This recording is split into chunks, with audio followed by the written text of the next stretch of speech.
भोपाल से प्रस्तुत हैं प्रादेशिक समाचार। नमस्कार, समाचारों के साथ मैं जितेंद्र रघुवंशी। पहले मुख्य समाचार। मुख्यमंत्री शिवराज सिंह चौहान आज संबल योजना के नए स्वरूप का करेंगे शुभारंभ। 27 लाख से अधिक श्रमिक परिवारों को 573 करोड़ की सहायता राशि करेंगे अंतरित। राज्य सरकार ने शहरों की तरह ही ग्रामीण क्षेत्रों में पेयजल प्रबंध और विद्युत आपूर्ति के निर्देश दिए। प्रदेश में भीषण गर्मी से फिलहाल राहत नहीं, कई जिलों में पारा 45 डिग्री पार। और भारत ने थॉमस कप जीतकर रचा इतिहास, इंडोनेशिया को हराकर जीता बैडमिंटन टूर्नामेंट। अब समाचार विस्तार से। मुख्यमंत्री शिवराज सिंह चौहान आज संबल योजना में 25,982 श्रमिक परिवारों को 551 करोड़ 16 लाख रुपए की अनुग्रह सहायता और निर्माण श्रमिकों के 1,036 परिवारों को 22 करोड़ 23 लाख रुपए की सहायता राशि वितरित करेंगे। श्री चौहान योजना को और अधिक हितग्राही मूलक बनाने के लिए संबल 2.0 पोर्टल का शुभारंभ भी करेंगे। मुख्यमंत्री निवास पर आज सुबह 11 बजे होने वाले इस कार्यक्रम में श्रम मंत्री बृजेंद्र प्रताप सिंह भी उपस्थित रहेंगे। संबल योजना से और अधिक हितग्राहियों को लाभान्वित करने योजना को नया स्वरूप देते हुए संबल 2.0 योजना शुरू की जा रही है। योजना में प्रदेश के तेंदुपत्ता संग्राहक श्रमिकों को भी असंगठित श्रमिकों की श्रेणी में सम्मिलित किया जाएगा। संबल 2.0 में आवेदन MP ऑनलाइन अथवा लोक सेवा केंद्र से किए जाने और आवेदन की जानकारी श्रमिक के मोबाइल पर SMS अथवा WhatsApp पर देने का प्रावधान किया गया है। इस योजना में वे श्रमिक भी नए सिरे से आवेदन कर सकेंगे जो पहले अपात्र घोषित किए गए थे। राज्य सरकार ने शहरी और ग्रामीण क्षेत्रों में आम जनता के लिए पर्याप्त पीने के पानी की व्यवस्था के निर्देश दिए हैं। मुख्यमंत्री शिवराज सिंह चौहान ने कल सुबह वीडियो कॉन्फ्रेंस के दौरान कहा कि कलेक्टर इस कार्य में समन्वय की भूमिका निभाएं।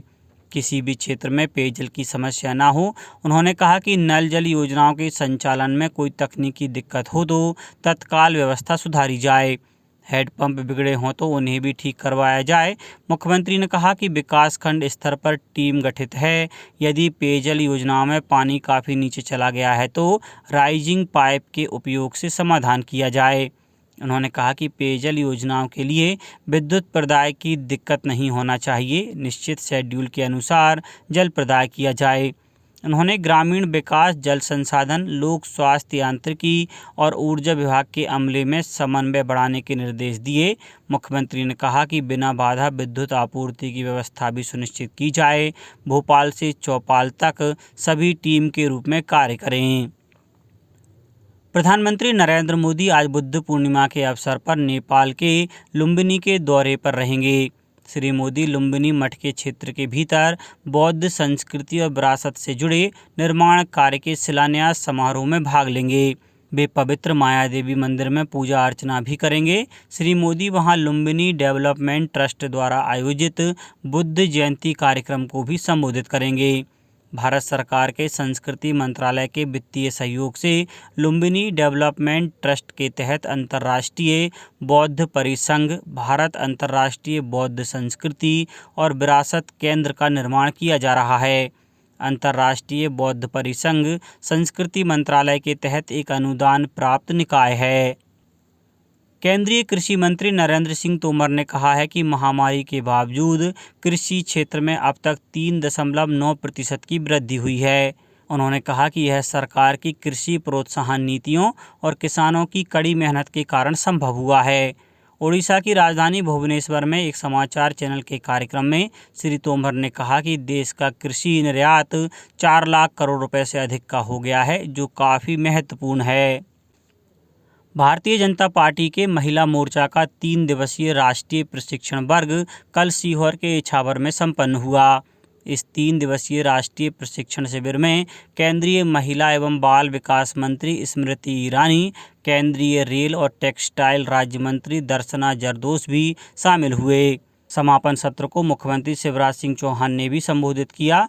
प्रशिक्षण वर्ग में 37 प्रदेशों से मोर्चा अध्यक्ष, प्रशिक्षण प्रभारी, सह प्रभारी, महिला मोर्चा की राष्ट्रीय पदाधिकारी, कार्य समिति एवं विशेष आमंत्रित सदस्य समेत कुल 180 महिला सदस्य शामिल हुईं।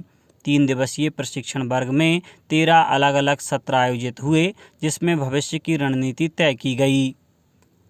स्वास्थ्य मंत्री डॉक्टर प्रभुराम चौधरी ने कल रायसेन जिले के रतनपुर में 28 करोड़ 95 लाख रुपए की लागत से बनने वाले चिकलौद बर्रुर खार पेमत रतनपुर सड़क मार्ग के निर्माण कार्य का भूमि पूजन किया। इस अवसर पर डॉक्टर चौधरी ने कहा कि इस सड़क का पुनर्निर्माण होने से लोगों को आवागमन में सुविधा होगी। उन्होंने निर्माण एजेंसी को निर्धारित समय सीमा में गुणवत्ता के साथ मार्ग का कार्य पूर्ण कराने के निर्देश दिए। मुख्यमंत्री श्री शिवराज सिंह चौहान ने कहा है कि कानून व्यवस्था और जन कल्याण सबसे महत्वपूर्ण है। यह सरकार की प्राथमिकता है। वीडियो कॉन्फ्रेंस द्वारा प्रदेश के सभी कमिश्नर्स और पुलिस महानिरीक्षकों से संवाद करते हुए मुख्यमंत्री श्री चौहान ने कहा कि प्रत्येक जिले में पूरे समन्वय के साथ प्रशासनिक और पुलिस अधिकारी जनता के कल्याण के कार्यों को सुनिश्चित करें। मुख्यमंत्री श्री चौहान ने कल प्रातः निवास पर आयोजित बैठक में कानून व्यवस्था से चर्चा प्रारंभ की। उन्होंने कहा कि मेरी सर्वोच्च प्राथमिकता कानून व्यवस्था है। पुलिस का कार्य है कि सभी नागरिकों के लिए शांति से जीने की व्यवस्था करें। मुख्यमंत्री श्री चौहान ने कहा कि अपराधियों को नेस्तनाबूद किया जाए, कोई भी माफिया पनपना नहीं चाहिए। प्रदेश में हजारों एकड़ भूमि माफियाओं से मुक्त करवाई गई है। इस भूमि के उपयोग की योजना को अंतिम रूप दिया जा रहा है।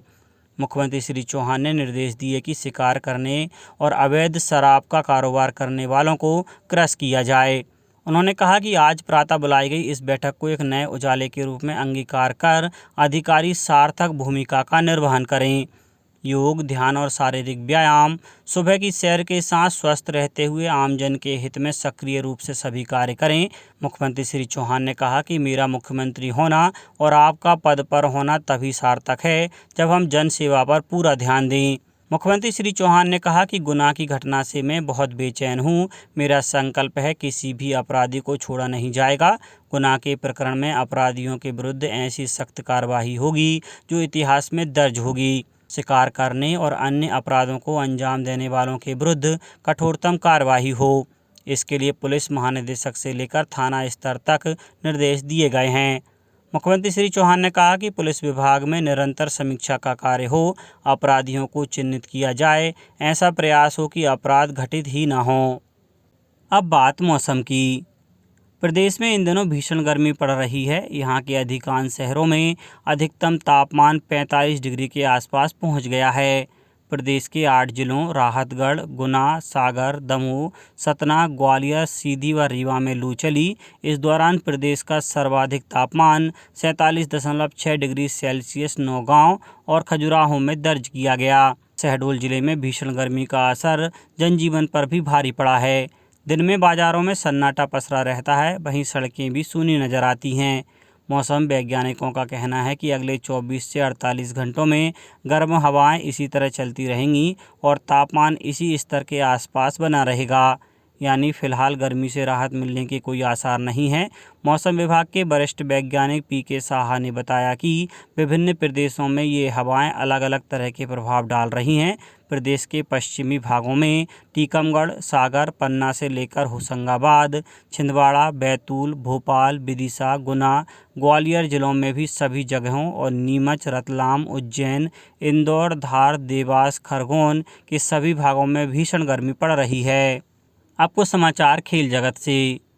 भारत ने थॉमस कप जीतकर इतिहास रच दिया है। बैंकॉक में कल खेले गए फाइनल में भारत ने 14 बार के चैंपियन इंडोनेशिया को 3-0 से पराजित किया। थॉमस कप प्रतियोगिता में भारत का यह पहला स्वर्ण पदक है। किदाम्बी श्रीकांत, लक्ष्य सेन और चिराग शेट्टी तथा सात्विक साईराज की जोड़ी ने शानदार प्रदर्शन करते हुए अपने अपने मैच जीते।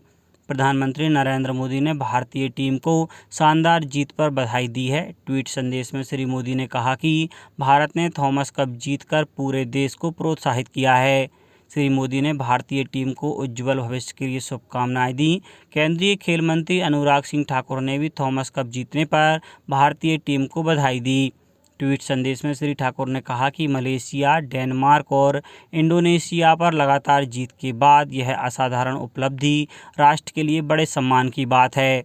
खेल मंत्री ने इस उपलब्धि के लिए भारतीय बैडमिंटन टीम को 1 करोड़ रुपए नगद पुरस्कार की भी घोषणा की। अब कुछ समाचार संक्षेप में। मुख्यमंत्री शिवराज सिंह चौहान ने कल राज्यपाल मंगूभाई पटेल से सौजन्य भेंट कर 16 से 20 मई तक होने जा रहे जन कल्याण कार्यक्रमों से अवगत कराया। नगरीय विकास मंत्री भूपेंद्र सिंह ठाकुर खुरई में आयोजित मुख्यमंत्री कन्यादान योजना के अंतर्गत 239 बेटे बेटियों के विवाह एवं निकाह कार्यक्रम में शामिल हुए। इस दौरान उन्होंने कहा कि कन्यादान से बड़ा कोई पुण्यदान नहीं है। शहडोल जिले में आयोजित लोक अदालत में 147 मामलों का निपटारा किया गया। वहीं लगभग 2 करोड़ रुपए के अवार्ड पारित किए गए। सागर जिले में आयोजित लोक अदालत में 9,647 प्री लिटिगेशन एवं लंबित प्रकरणों को रखा गया, जिनमें से 543 प्रकरणों का निराकरण किया गया। बड़वानी जिले में नेशनल लोक अदालत में 2035 प्रकरणों का निराकरण हुआ। वहीं छतरपुर में 5,87,72,000 के 1,269 मामले निपटे, जिसमें 2,075 लोग लाभान्वित हुए। अनूपपुर जिले में 50 बेड के क्रिटिकल यूनिट बनाने को मंजूरी मिल गई है। जिला कलेक्टर ने CMHO की भूमिका की सराहना की है। झाबुआ जिला पुलिस ने ऑपरेशन हेलो के तहत गुम हुए करीब 8 लाख रुपए मूल्य के 70 मोबाइल बरामद किए हैं। और धार जिले के खरवारी में पुलिस टीम पर हमला करने वाले 8 आरोपी गिरफ्तार कर लिए गए हैं। अंत में मुख्य समाचार एक बार फिर। मुख्यमंत्री शिवराज सिंह चौहान आज संबल योजना के नए स्वरूप का करेंगे शुभारंभ। 27 लाख से अधिक श्रमिक परिवारों को 573 करोड़ की सहायता राशि करेंगे अंतरित। राज्य सरकार ने शहरों की तरह ही ग्रामीण क्षेत्रों में पेयजल प्रबंध और विद्युत आपूर्ति के निर्देश दिए। प्रदेश में भीषण गर्मी से फिलहाल राहत नहीं, कई जिलों में पारा 45 डिग्री पार। और भारत ने थॉमस कप जीतकर रचा इतिहास, इंडोनेशिया को हराकर जीता बैडमिंटन टूर्नामेंट। इस बुलेटिन में इतना ही। घर पर रहिए, सुरक्षित रहिए और सुनते रहिए प्रादेशिक समाचार। नमस्कार।